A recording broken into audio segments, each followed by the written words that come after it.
Hey there kids, it's me, MrCreepyPasta. And before we get started on tonight's story, I want to let you know about a new book from tonight's author. The story is actually from said book. It is called Whispers and Screams, 13 Chilling Stories That'll Haunt Your Dreams, by Carrie Lapierre. It's available now on Kindle and paperback, and you can find the book on Amazon through the link in the description down below.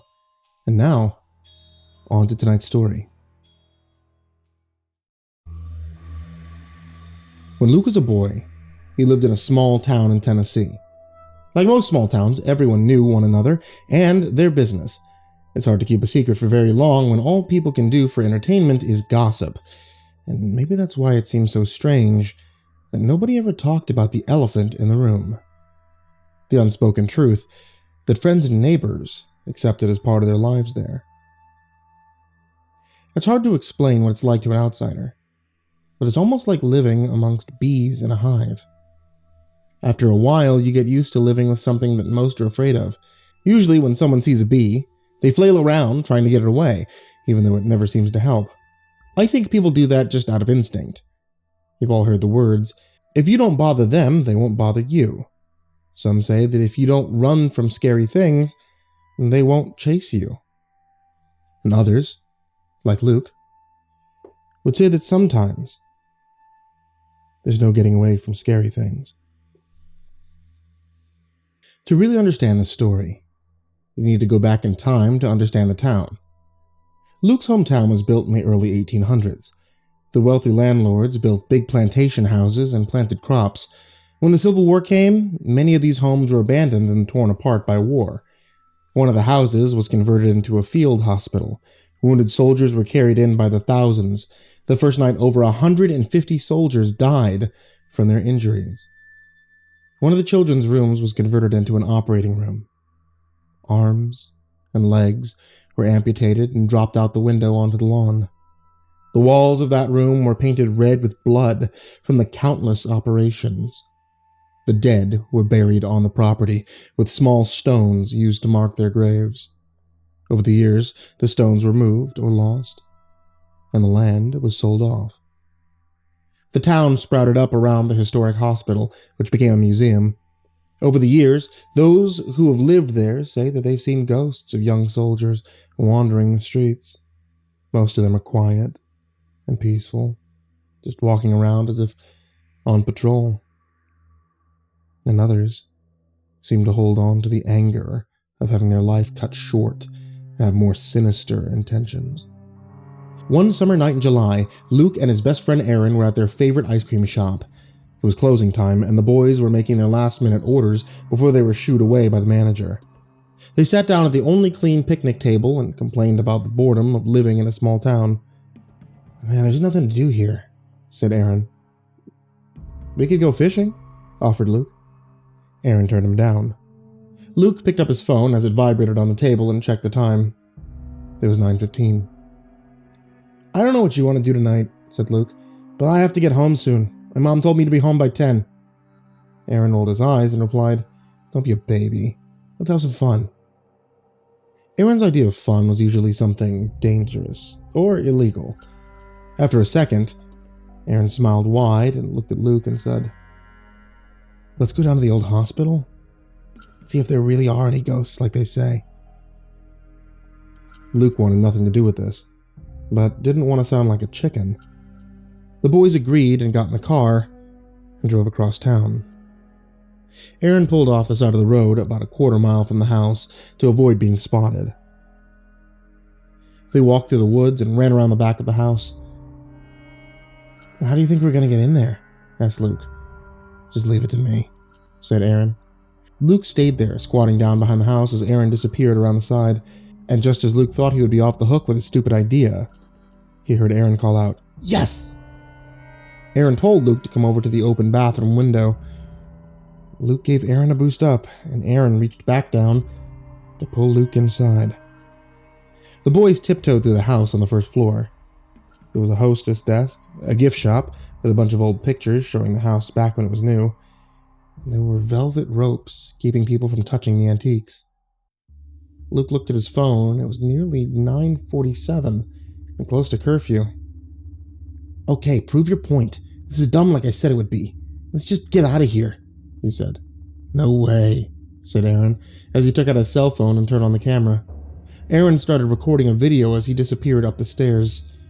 Luke, reluctantly, followed. When Luke got upstairs, he could hear Aaron in the operating room talking to himself. Hey, Aaron, be quiet or you're going to get caught, he whispered. As Luke got closer to the room, he heard Aaron say, What did I tell you guys? I knew we would see a ghost. Luke could feel his heart beating in his throat. He ran over to the doorway and shouted at Aaron, I'm serious, man! He looked around the room,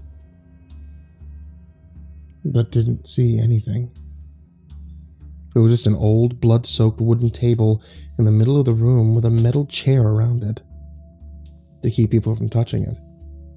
The chain was swaying back and forth, as if something had just been there. Luke could hear what sounded like heavy breathing. He figured Aaron was just playing a prank on him and hiding behind the door. He was frustrated with Aaron for being a jerk. Whatever, man, I'm out of here, he yelled as he made his way down the stairs.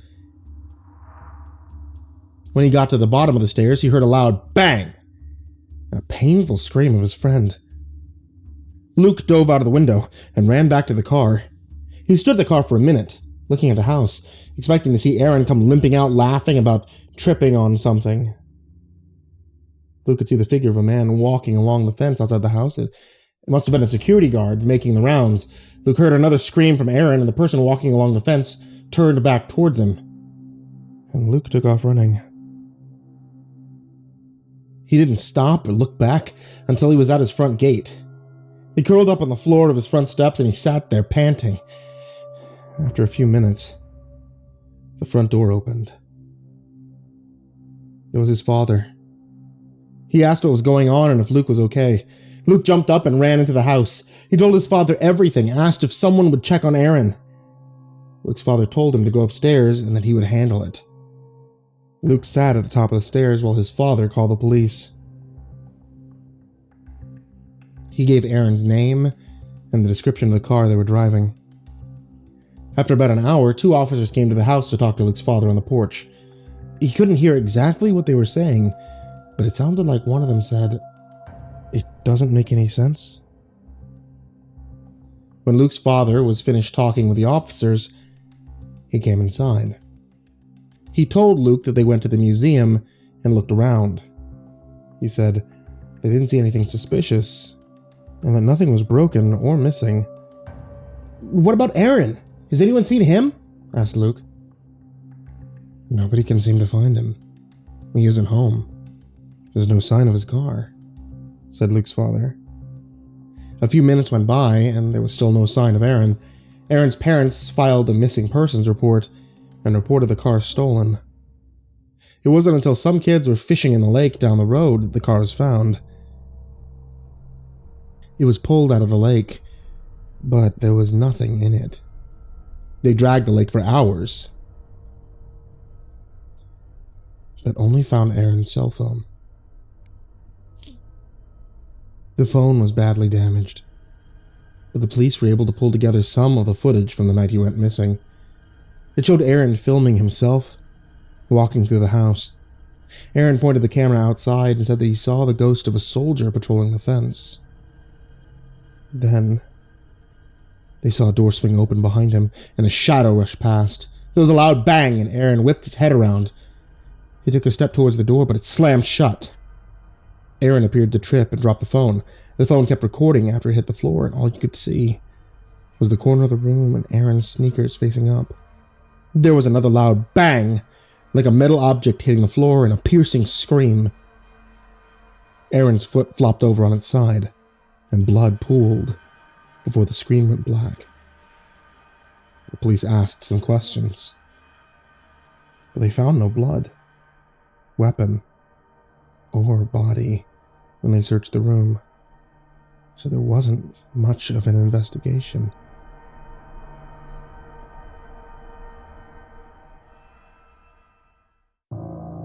Hey there kids, it's me, MrCreepyPasta, and I wanted to wish you a very well, we're getting close to October.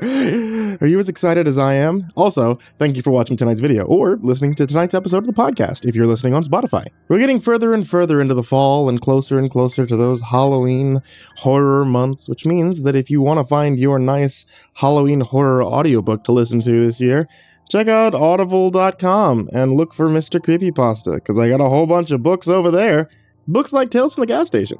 Also, I want to give a very big thank you to all of my Patreons over there on Patreon, because you guys have helped me out quite a bit.